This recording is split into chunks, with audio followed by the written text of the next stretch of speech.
আসসালামু আলাইকুম এভরিওয়ান, সবাই কেমন আছেন? নিশ্চয়ই আল্লাহর রহমতে অনেক অনেক ভালো আছেন। তো এই রেসিপিটা কিন্তু আমি আগে কখনো ট্রাই করি নাই, তো এটাই ফার্স্ট টাইম। আর ফার্স্ট টাইম হয়তো বা খাইলাম। তো পুরো ভিডিওটা দেখতে থাকেন আমি কি রান্না করি আর কি বা খাই নাই। তো ফার্স্টেই আমি মরিচের গুঁড়া, হলুদের গুঁড়া আর লবণ দিয়ে ব্রয়লার মুরগির গোশ ভালোভাবে মাখিয়ে আমি ভেজে নেব। বেশি ভাজি নাই, হালকা করে ভেজেই তুলে নিচ্ছি। তারপরে ওই তেলের মধ্যেই দিয়ে দেব কিছুটা পেঁয়াজ কুচি। তারপর ভালোভাবে ভাজতে থাকবো। তো আমার হয়তো তেল একটু কম পড়বে, তো তার জন্য একটু তেল দিয়ে দিলাম। দেওয়ার পরে পেঁয়াজগুলো আমি ভালোভাবে ভাজতে থাকবো। তারপরে দিয়ে দেব পরিমাণ মতো লবণ দিয়ে আরও কিছু সময় নাড়তে থাকবো। তারপরে দিয়ে দেবো একে একে মশলাটা দেবো দারচিনি, এলাচ, তারপরে গোলমরিচ আর লবঙ্গ। এই মশলাগুলো দেওয়ার পরেও আরও কিছু সময় নাড়তে থাকবো। যখন পেঁয়াজের কালারটা লাল লাল হয়ে আসবে তখন দিয়ে দেবো আদা রসুন বাটা। আদা রসুন দিয়েও কিছু সময় নাড়তে থাকবো যাতে আদা রসুনের স্মেলটা চলে যায়।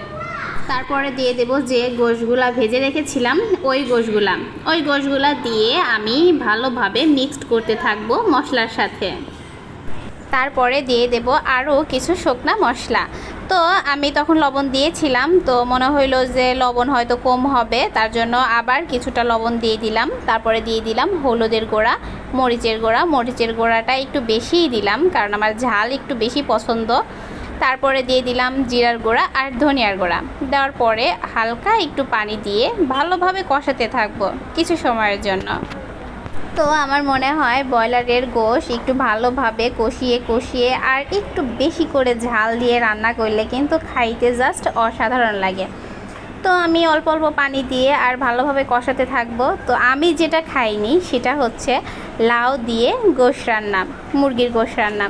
তো এইভাবে কিন্তু আগে কখনো ট্রাই করিও নাই আর খাওয়াও হয়ে ওঠে নাই। তো এটাই আমি ফার্স্ট টাইম খাচ্ছি। তো খাইতে কিন্তু খারাপ লাগে না, ভালোই লাগে, আপনারাও ট্রাই করতে পারেন। তারপর আমি আবার অল্প অল্প করে পানি দিয়ে ঢাকনা দিয়ে ঢেকে রান্না করতে থাকবো যাতে ভালোভাবে কষানোও হয়ে যায় আর লাউয়ের তরকারিটা ভালোভাবে সিদ্ধও হয়ে যায়।